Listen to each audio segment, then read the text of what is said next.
Udumo kuNkulunkulu kweliphezulu nokuthula emhlabeni kubantu abathokozelwa nguye. Baba uNsibande uyakubingelela ndlalifa izulu ngithi uJesu Kristu inkosi.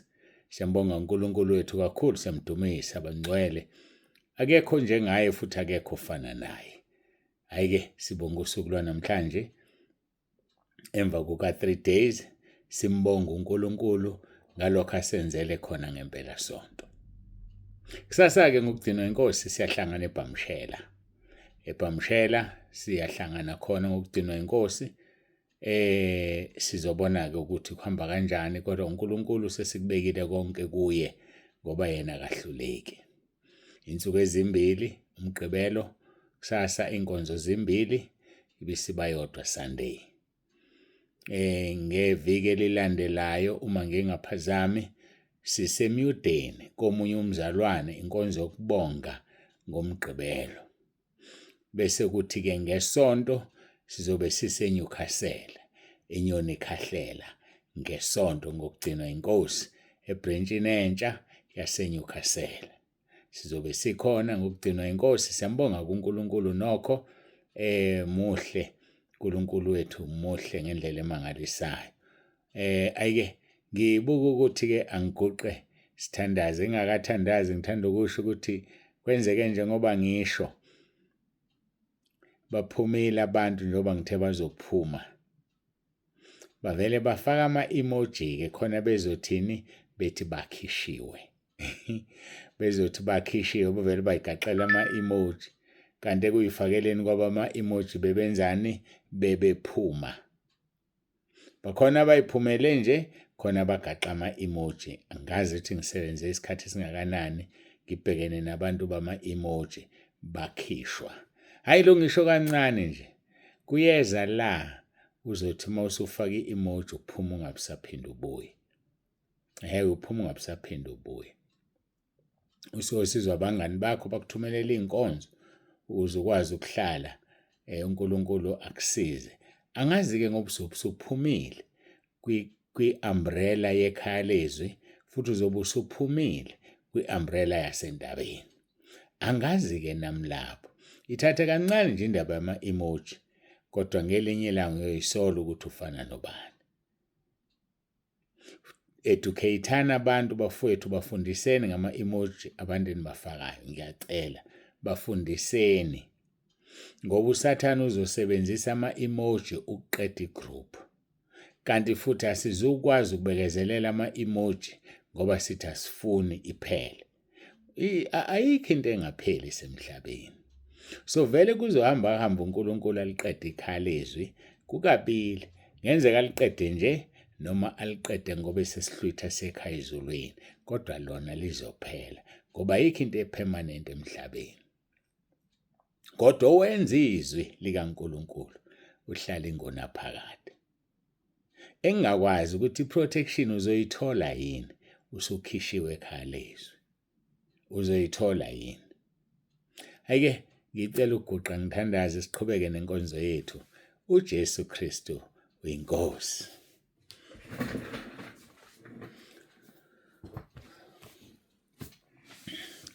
Baba ongcwele, Baba olungileyo, uNkulunkulu wethu nomusa, siyazithoba phambi kobuso bakho.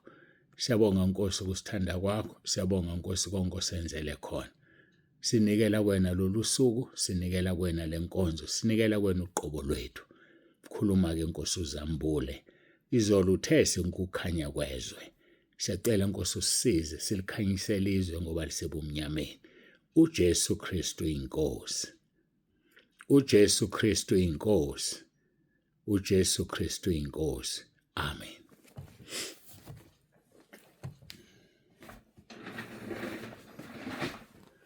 Ngingakaqali inkonzo ngithanda ukugcizelela. Bakhuzeni laba bantu benu. Hayi ngithi abenu ngoba bafakwe yinina. Bayeke ukucela imikhuleko. Baba uNsibande, ngicela ungikhulekise ilokhu nalokhu, ngoba ikhona yonke imikhuleko ekhava izinto. Banikeni imikhuleko, noma ulungile umuntu ocela umkhuleko khona, hayi acele ngithandaze, ngoba angikwazi ukumkhulekela ngingamkhulekisile uRoma 10 verse 9. Angikwazi ukumkhulekela engavumeli izono zakhe. Akasebenzise lemkhuleko. Nayo-ke ngeke isebenze umuntu engaqalanga ngoRoma 10:9. Yikho inkosi uJesu yathi angenza imkhuleko ngoba nibaningi kakhulu. Ngingakhuleka kangaka. Angithi waqala wavala amaphupho. Abazi abasanda ukufika. Ngangispenda almost 3 hours. Ngikhulekela abantu athi ngivuke nephupho elibi. Ngiphuphe kabi ukuthi njalo lo ngenza umkhuleko wathi uJesu angenza umkhuleko wodwa ngothumele kubantu. Umuntu mayephuphe kabi alalele lo mkhuleko abesesho uRoma 10. So yakheke kanjalo imkhuleko ngenxa yokwanda komsebenzi. Manje khona bavele bayicelela umkhuleko nje. Kanti phela indaba ayiqali la. Iqala ngokuvuma uJesu, uvuma izono, uthola umkhuleko.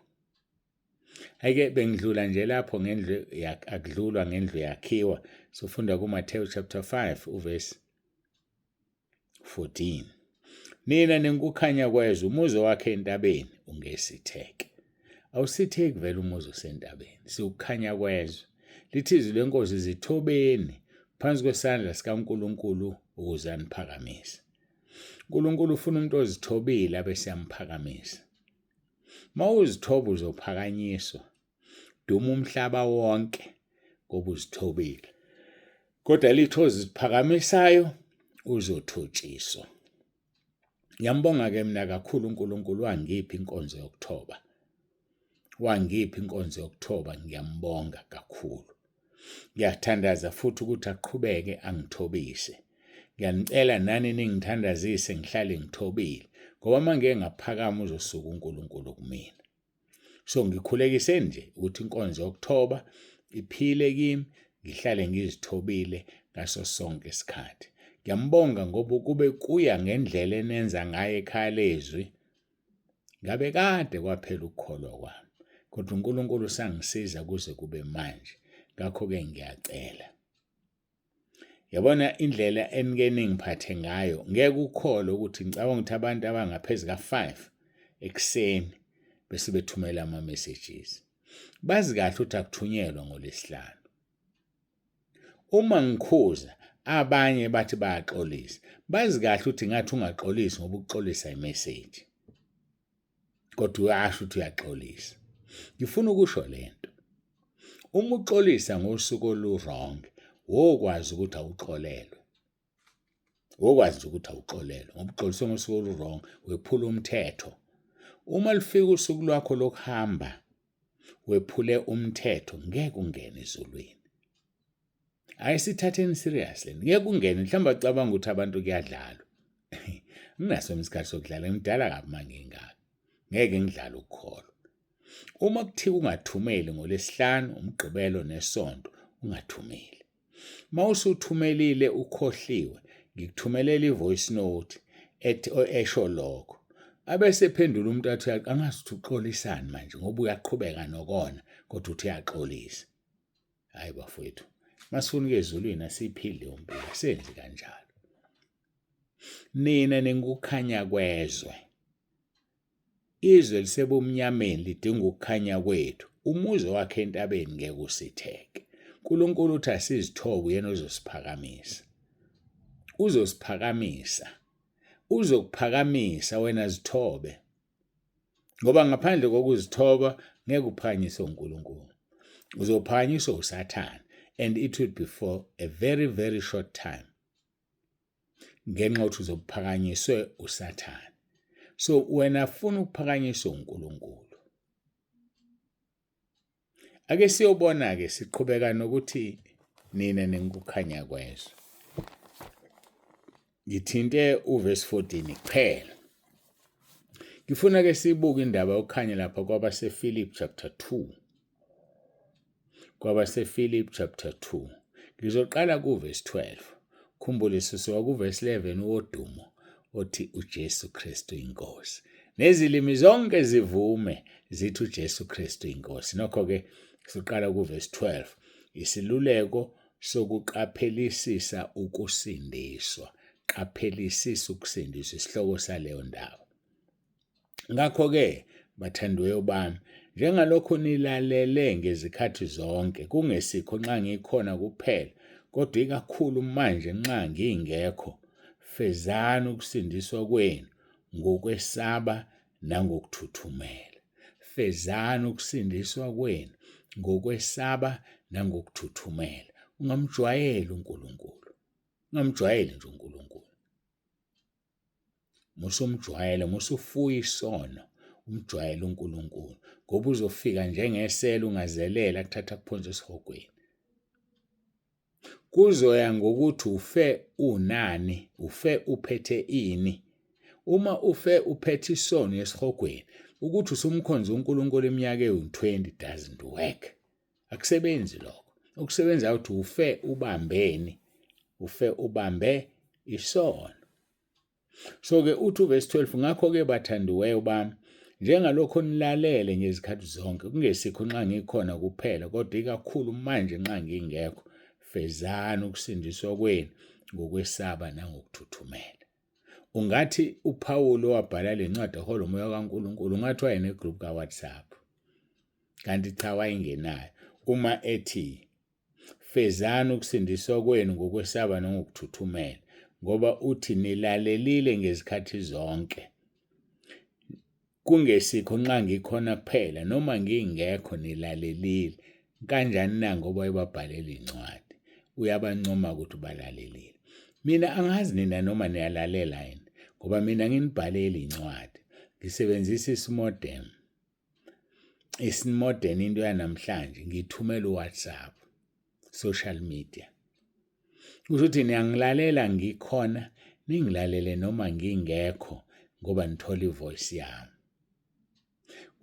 Uyakufeza yini ukusindiswa kwakho? Uyabancoma, usiyababuza-ke, uyabatshela uthi, ngakho-ke bathandwe bami, njengalokho nilalele ngezikhathi zonke, kungesikho nxa ngikhona kuphela, kodwa ikakhulu manje nxa ngingekho, fezani ukusindiswa kwenu ngokwesaba nangokuthuthumela. Fezani inkonzo ngokwesaba nangokuthuthumela. Ungayithathi kalula indaba yasendlini enkonzo. Qala uyakhumbula ubuthandaza makuthiwa uzophatha uhlelo, uzila ukudla, namhlanje usuyaliphatha nje. Makuthiwa uzodumisa, ubukhuleka, uxhumane noNkulunkulu, umcele ukuthi ucela indumiso yakho isize abantu bavuselele, namhlanje awusakwenzi, usumjwayela uNkulunkulu. Ukuthuthumela akusekho, nokwesaba uNkulunkulu kudlulile, kuphelile. Qaphela, uzofika ngalesikhathi ungasamsabi, bese ukumsaba kwakho kube late. Uthi kuverse 13, ngokuba nguNkulunkulu osebenza kini ngokuthanda nokwenza njengentando yakhe. Ngicela ukudlula kuleli verse ngoba ngishumayele kakhulu ngalo. Verse 14, yenzani konke ngokungakhononi nokungangabazi. Kwenze nje konke uNkulunkulu akufunayo, ungakhononi, ngoba umvuzo wakho omkhulu ezulwini. Ungangabazi, ngoba yena usithembisile ukuthi uzoba kanye nathi. Isaiah 41 verse 10 and 13. Joshua 1 verse 5. Njengokuba nganginayo uMose, ngizoba nawe. Akho muntu ongoma phambi kwakho. That was a promise engayipromise uNkulunkulu eminyakeni ewu-15 edlule. Njengokuba nganginayo uMose, ngizoba nawe. Ngambonga uNkulunkulu mhla ekhuluma la mazwi kumina, ngoba kunesethembiso and uyasifeza. Ngisanda ukunikhumbuza ukuthi ngo-2023 sangena emkhosini emva kokuba kuthiwe ngizobulawa, kodwa akakaze angishiye. Ukanye nami ngikuye. Nani asibe senkosini sonke. Ngeke akushiye, ngeke akulahle, ngeke akudele. Wena uzomdela, wena uzomshiya, wena uzomlahla. Ngakho-ke asenze konke ngokungakhononi nokungangabazi. Verse 15, ukuze nibe ngabangasolekiyo nabangenalo icala, abantwana bakaNkulunkulu abangenasici, phakathi kwesizukulwane esiyisigwegwe nesiphambeneyo, enikhanya phakathi kwaso njengezinkanyiso ezweni. Ilapho la bengijahe khona. Uthi uJesu kuMatthew chapter 5 verse 14, nina ningukukhanya kwezwe.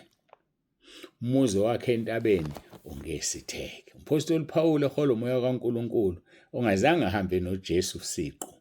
Uthi ukuze nibe ngabangasolekiyo nabangenacala, ningakhononi, ningangabazi. Ngoba ukungabaza kwenza ube ngosolekayo, ukukhonona kwenza ube onecala. So-ke ukuze singabi nacala, singabi ngabasolekayo abantwana bakaNkulunkulu abangenasici, masingakhononi, masingangabazi. Uthi-ke, ngoba siphila phakathi kwesizukulwane esiyisigwegwe esiphambeneyo, thina esiwukukhanya kusona njengezinkanyiso ezweni. Uyakhumbula ngitheni izolo? Thema u-approach itheku ebusuku, uqhamuka le ngenhla, kuba kuhle lapha phansi. Yini le? Kuba kuhle lapha phansi. Kuba kuhle. Kukhanye kube kuhle kuhlobisekile lapha ethekwini phansi, noma ubuka ulwandle ebusuku, imikhumbi imile ikhanya. Sinjalo nathi masibuka uNkulunkulu, sizenkanyiso phakathi kwesizukulwane esiyisigwegwe nesiphambeneyo. Asisuphambana nathi. Sikhumbule ukuthi sihlezi phakathi kwabantu abaphambene ingqondo, ngoba bamazi uNkulunkulu, wena uyamazi. Sihlezi phakathi kwabantu abayisizukulwane esiyisigwegwe esingaqondile, thina masiqonde, sikhuthalele ukuba izisebenzi ezithembekile kuNkulunkulu neziqondisa kahle izwi likaNkulunkulu. Uyaliqondisa izwi likaNkulunkulu. Uyisebenzi esithembekile. Asibenze izisebenzi ezithembekile bafowethu kuNkulunkulu. Siliqondise kahle izwi ngoba sewukhanya phakathi kwesizukulwane esiyisigwegwe. Singukukhanya kwezwe. Uyakhanya yini wena lapho khona? Ukukhanya yini lapha ekhaya noma uhlupho? Ukukhanya yini emsebenzini noma uhlupho? Uyeqa, uthatha ama-sick note angamanga, uyalova, hamba nabafana niyagroova, nishona le nishone le. Nawe uthatha intombi nehla nenyuka emsebenzini qamba amanga uthi uyagula. Konke kuvela i-accident. Ule engcebelekeni kungaphumi nesenti lezimali zakho ngoba uqamba amanga. Ngoba uqamba amanga. Asisuqamba amanga bafowethu. Uhambe uye uyofuna uhambe uye uyofuna i-sick note kwadokotela engamanga, uzigulise. Thatha izinto ezithile uzidle ugule khona kuzothi uyagula.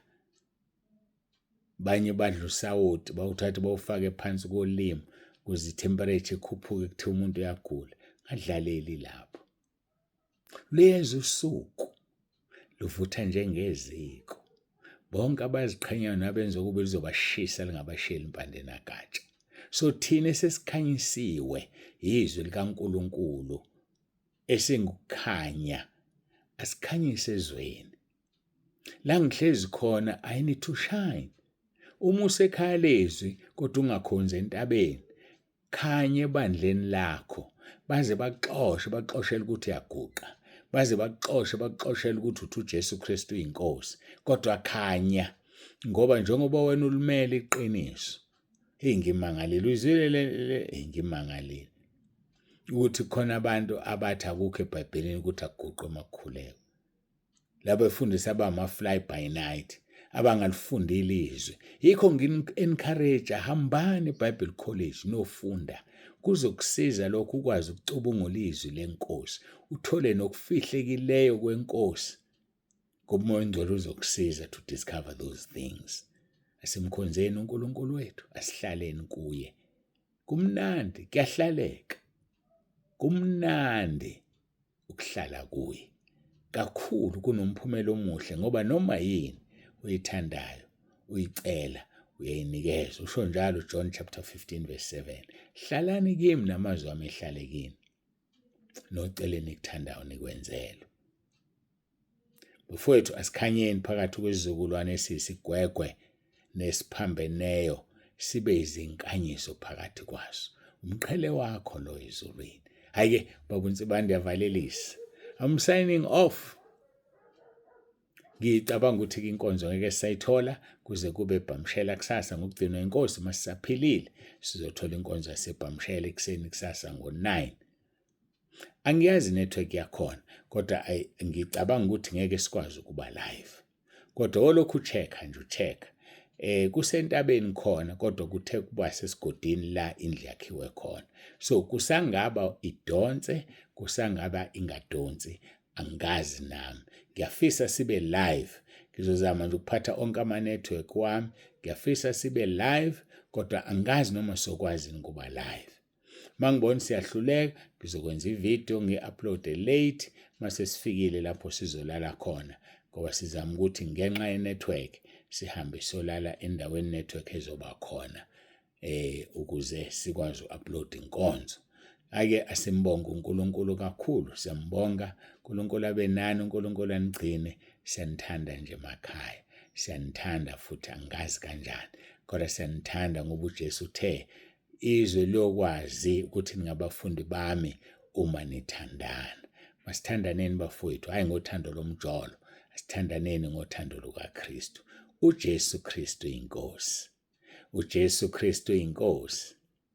uJesu Kristu inkosi. Sibonga kakhulu nonke benikhona emkhosini. Hey, ngingenza iphutha ngingabongi. Ngiyabonga. Ibesindawonye emkhosini, siyambonga uNkulunkulu umkhosi wokudumisa. Sizobeka indlebe, khona omunye umkhosi ozayo. Sizobeka indlebe nje sengutsheliwe sengiyawazi, asikashaya isikhathi sawo. Kodwa khona umkhosi ozayo. Umkhosi ozayo. Asigoqe isithandazi.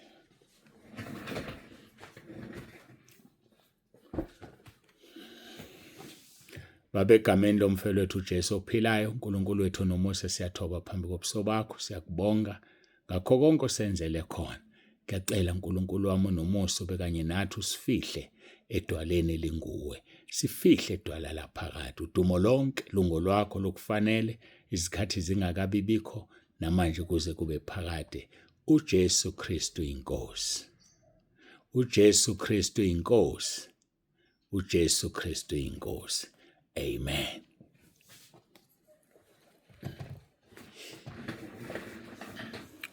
Siyambonga uNkulunkulu kakhulu, siyamdumisa abangcwele. uNkulunkulu abe nawe akugcina kubusisa kubiyele.